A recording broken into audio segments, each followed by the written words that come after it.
Hey there, welcome to Synth Seeker. My name is Luke.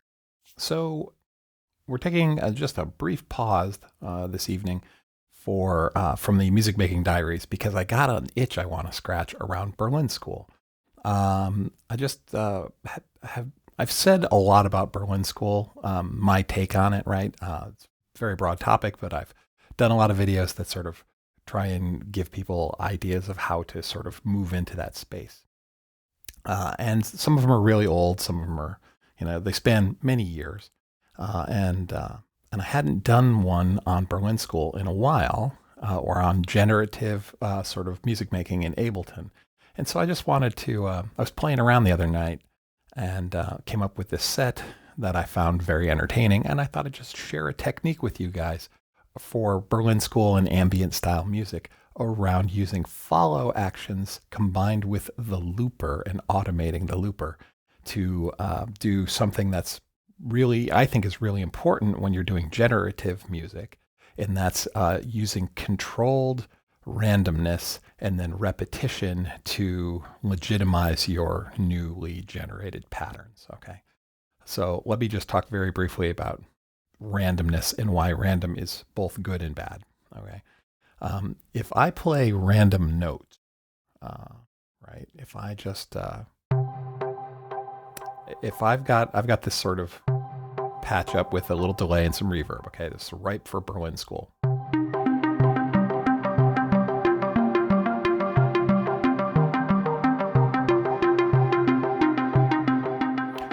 So that has the right sort of Berlin School sort of timbre and the right sort of feel. It's a broad spectrum, but it's in the space that I like to work in. Okay, but I'm just hitting random notes. If you're just hitting random notes and generating a stream of random notes, that's okay and interesting at the beginning.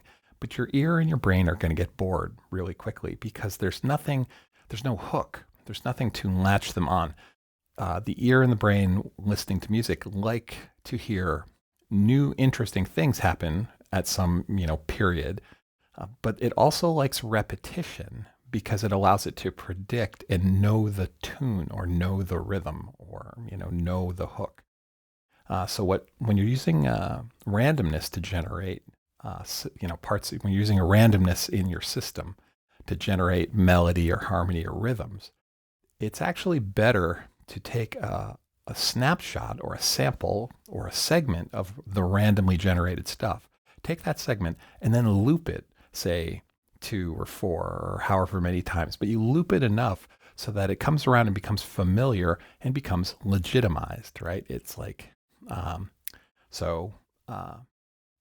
anyway, the whole point of this video is there's a technique for doing this that uses the looper device in Ableton to take some clips that you define that are being played with some randomness added to them, right? And that would be enough. You could just let those clips play and have random bits changed on them.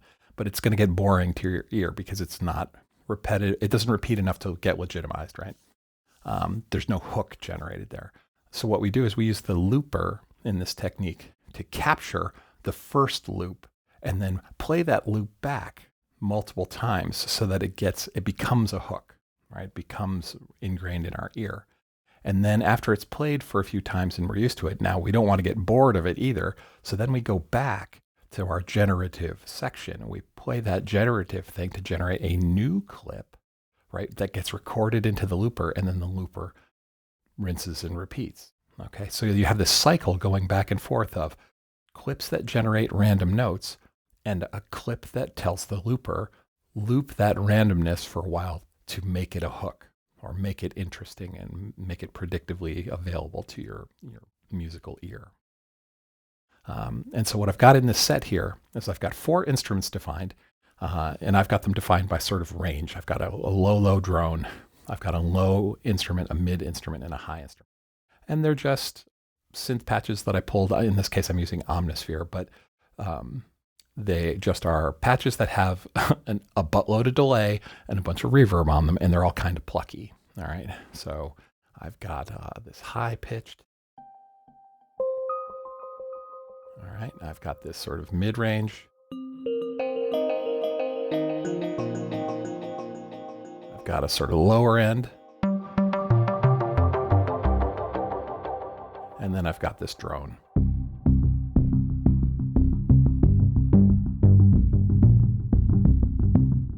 All right. That drone has got an arpeggiator running on it. So on the clips for the drone, I'm just holding a note down.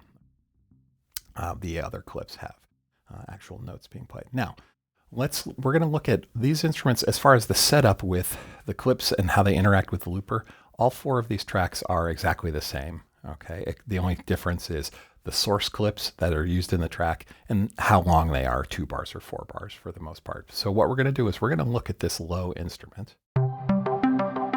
We're going to look at how it's set up, and you can rinse and repeat this for every other instrument, as many as you want, okay? So the way this works, I've got them color-coded. These sort of lime green clips here, these are my MIDI clips. Okay, they've got my seed patterns in them. They're patterns that I made. Now I'm working, in this case, in C minor pentatonic, okay? And I've got these clips all set in scale mode, and the scale is set to C minor pentatonic, all right? So the only notes in here are stuff that's in scale.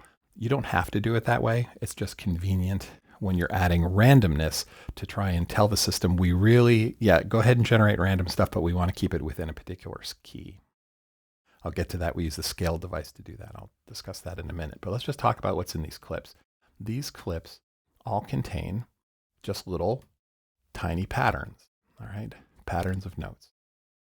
And I just arbitrarily created them. I painted them in. I didn't even play them like on using the grid or a keyboard. I literally just said, give me a clip and I'm going to drop in some notes on the scale.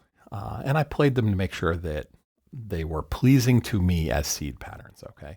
But there's no great musical skill here, okay? You could randomly generate these if you wanted to, just paint random clicks. I would say in this style of music, you want these clips to be relatively sparse. You don't want like a ton of things going on. You just want, 3, 4, 5, sometimes even just 1 or 2 notes in a given clip, all right?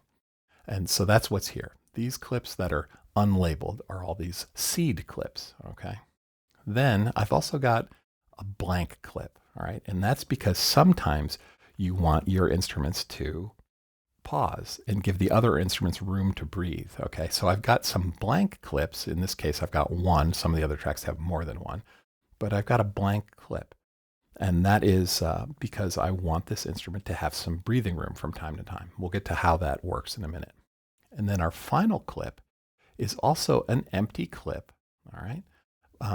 And what this clip does is it controls the looper. Actually, all these clips control the looper, but we'll talk about the interaction there, all right? The first thing we need to talk about is the concept of follow actions, all right? Now, in Ableton, clips and scenes, but we're just dealing with clips. Clips can have follow actions. And what that is it's a command that you put into the clip that says, when this clip is done playing, I want you to go do something. And it's usually, I want you to go launch a different clip, and you can specify some rules around how you launch that other clip, all right? And so if you select a clip, I'll pick this seed clip, you go to the inspector, you go down to this launch area. It may be closed, right? You open it up and you turn on this button, follow action. And what happens is you get 2 lists activate, all right? A clip can be given 2 different things it needs to do when it's done playing, all right? And you can tell it with this slider here, what's the likelihood of it doing the left side action or the right side action, all right? The list of actions that a clip can do when it's done playing is it can say, do nothing. You could say, stop playing. You could say, play again. You could say, go previous, play the clip just before you, or next, the clip just after you. Or you could say first or last. Now what that is out in the clip view, all these clips are sort of stacked together into what I refer to as a stack of clips, okay? Well, stacks are connected. And you can say, I want you to, when you're done, go to the very first clip in the stack or go to the very last clip in the stack. You can also say, go to randomly picked any other clip in this stack, right? And that includes yourself. You can pick yourself and play it again. Or you could say other, which means play randomly some other clip in the stack that isn't you, right? So that prevents it from being repetitive. Or you could say jump and then give it a number. That's the scene number. And you could say specifically go to this particular clip. All right. Now, what I do is all of the seed clips have the same action. They say, when you're done playing, go play the last clip in the stack. All right. All of these clips have that. So if I go through them all, they all say follow action 100% of the time. I want you to go to the last clip in the stack. And that's what these do. So all of these clips will effectively play once, and then they'll execute the last clip in the stack, which is the loop clip. All right. What's the loop clip? Well, the loop clip is an empty clip. So it's going to play for a certain number of bars. It's the same as these ones. These are all 2 bars long. The loop clip is also 2 bars long. And its follow action is a little bit different. It says, when you're done playing, go pick another clip in the stack that isn't you. Pick another clip and start playing that one 100% of the time. So what these 2 follow actions set up in this pattern is that these seed clips, when one of them plays and finishes playing, it will then execute the loop clip. And when the loop clip is done playing, it will go back and randomly play a new seed clip. All right. And it could also possibly play a blank clip. So those count as well. And so you've got this back and forth interaction. Now what happens is, sonically, I want the seed clip to play once. All right. And then I want to repeat it some more times. That seed clip is going to randomly generate a new pattern, and I'll get to how that works in a second, but it's going to randomly generate a pattern the first time it plays. And then I want that pattern to be captured and played again, say 3 more times. So I've got a new random pattern being played 4 times in a row, and then it regenerates into another random pattern, and that one plays 4 times in a row, et cetera, a never-ending stream of clips that are randomly generated, but also repeat enough to become a hook in your ear, and it's a useful musical sort of phrase and statement. The way that works is, on this track, we have a looper device, okay? And it's listening. I don't actually interact with this at all. I just say record, and when you're done recording, you can say overdub or play. I say play. I tell it don't control the song, set that to none, and I say follow the song tempo. And that's all I do to this thing, right? That's just what it does, all right? It's going to record something, it's going to follow the song tempo, and then when it's done recording, it's going to play it. All right, well, how do we make it record and play? We do it with envelope controls, automation on the clips. All of the seed clips have an envelope on them. The envelope is attached to the looper, to its state. What state is it in? And the state has a couple different variables it's got. It can be in the state of, let me move this around. It can be in the state of stopped. It can be in the state of recording. It could be in the state of playing. All right, I think that's it. Oh, or overdubbing. And we're not actually doing overdubbing, although you could mess with it, okay? And the way it works is all of the seed clips have this envelope that sets the looper's state to record. So when a seed clip is playing, the looper is recording. And then when they're done playing, remember, they play themselves once, and then they immediately jump to the bottom of the list, which is the loop clip. What the loop clip does is has no MIDI. It doesn't do anything. But at this point, when it starts playing, it's full of whatever pattern just played. And so the envelope controlling the looper state for the loop clip is set to play. All right. So what that means is the seed clip will play and get recorded into the looper. Then the seed clip passes control to the loop clip, which begins playing it. And then in this follow action here, where we're saying, when you're done, play other, there's an amount. You can say, how many times should I loop before I do my follow action? And we say 3 times. So what happens is the pattern plays in the seed once, all right? It does its follow action after 1 repetition. Then it passes that to the looper, which is now full of the recording of that seed clip. And that will play it back 3 more times, so 4 times total. And then it will hand the control back to one of the other clips at random. So what you get is this back and forth of play something once and record it, then play the recording 3 times, and then go pick another random thing, generate a new random clip saying play and record that once, and then loop it 3 times. Okay, and so you get this back and forth behavior of these clips executing completely on autopilot, right? The only control you have is what notes you put into the seed clips. So if I go back to note here, these clips all have in a particular key, C minor pentatonic, they are my seed clips for this instrument. All right, so I'm going to demonstrate this. One last thing is when these seed clips play, what's happening on the track? Okay, well, I've got this instrument that's going to actually, the synth that's going to make the sound. All right, and then I've got a random device, which is going to 30% of the time when one of the notes comes in from the seed clip, it's going to modify it. It's going to add something to it, some amount, either plus or minus 12 notes. So it's got a 2-octave range. So when that note plays, there's a 30% chance that it will play the seeds from the clip directly, or it will modify them either up or down an octave. Or somewhere in between. Okay. Now, this random addition movement of the note can sometimes push it out of key. Right, and we want to avoid that sort of dissonant behavior. So what we do is we stick a scale device behind it set to minor pentatonic in C. And so when this randomness triggers, this will sort of constrain it and keep it, from going crazy, and say, okay, you're going to push this note, which was going to be here, up a little bit. Well, I want to maybe adjust that slightly so it still stays in key and it's not going to play a note that sounds dissonant or too tense or sour. Okay, so that's what the scale plugin's for. So our clips come in, they get randomized a little bit, 30% of the time. They get forced back into the scale. They go to the synth plays that, it gets recorded into the looper, and then the looper basically repeats it 3 times. All right. So I know it's a little complex. I am a nerd. Okay. So I hope I explained that clearly. What I'm going to do is I'm going to pull the synths out of here. I'm using Omnisphere. I'll replace them with Drift, which is a stock Ableton synth that you can use. All versions of Live come with Drift. All of the plugins basically I'm doing will be from the stock stuff. And I'll put this, if you look in the description, there's a link to download this set, and you could take it apart and see how it works and do one of your own.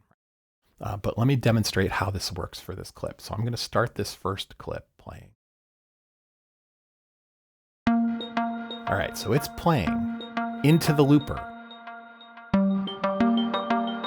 The looper had captured it, and now it's playing it back. And you can tell by the dial count, when this gets to three repetitions of this, it's going to go play. This is the new clip it selected. So when this gets to 3, now this one's going to play. This is playing now. It's playing into the looper being recorded.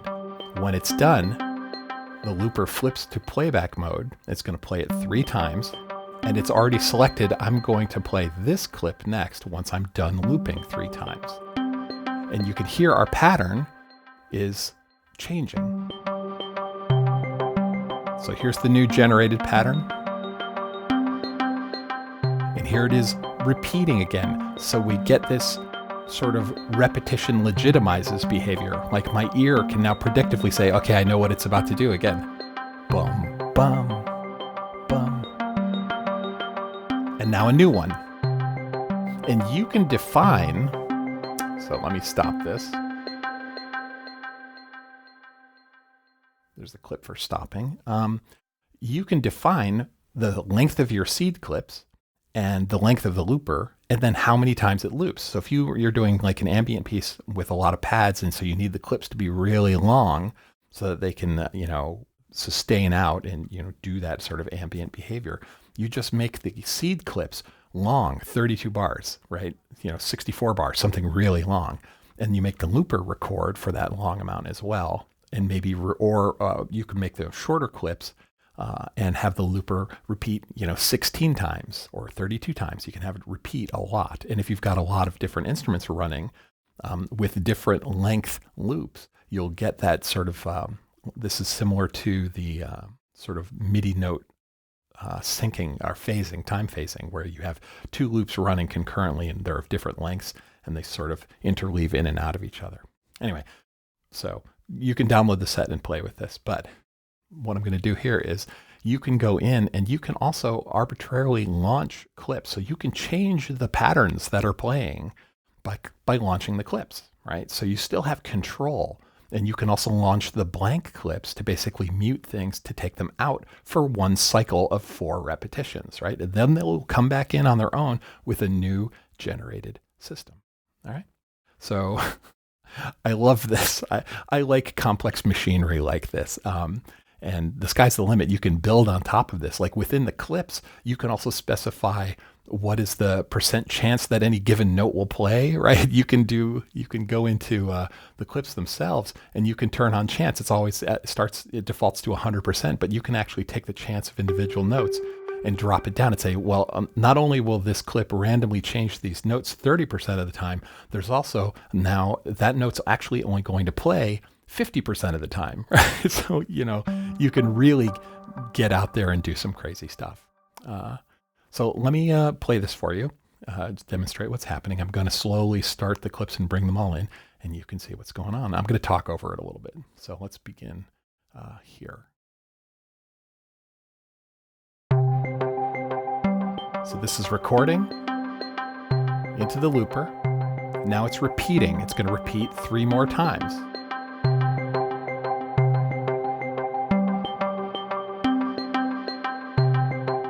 Okay, this is our 3rd repetition. So now it's going to change. It's going to use a different clip.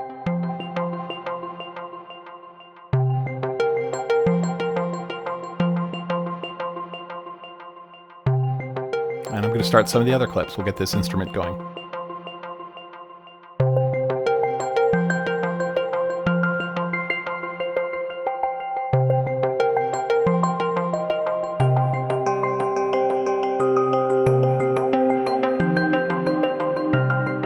And we'll bring in our drone.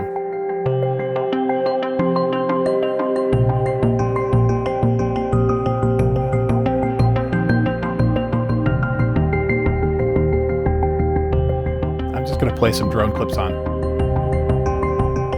There we go.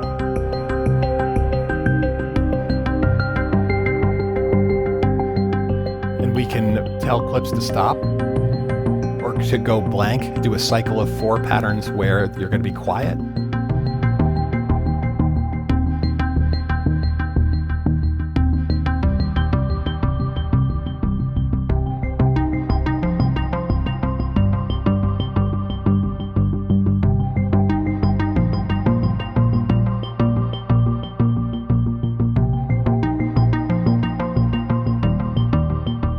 This is in its 2nd repetition. It's going to do it again. This was actually not playing anything. There's no audio.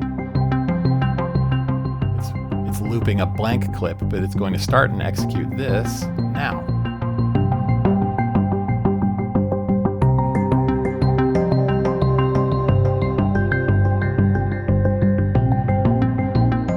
It's recorded, and now it's going to loop.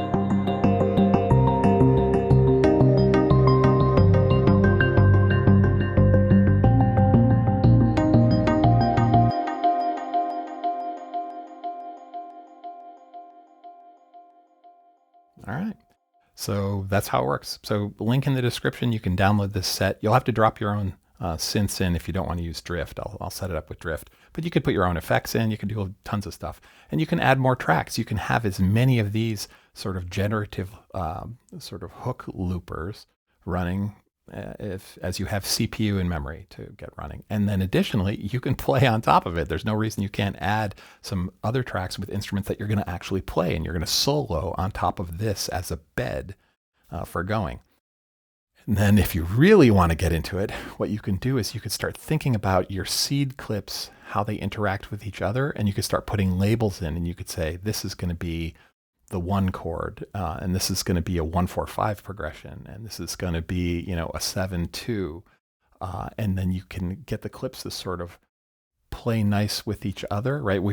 I'm using pentatonic here because it's really easy to get everything to sort of not be dissonant, but you can, do your own sort of variations. You can set up some clips are really sparse and they're quiet and only a couple notes playing here and there, and they're all a low percentage of playing.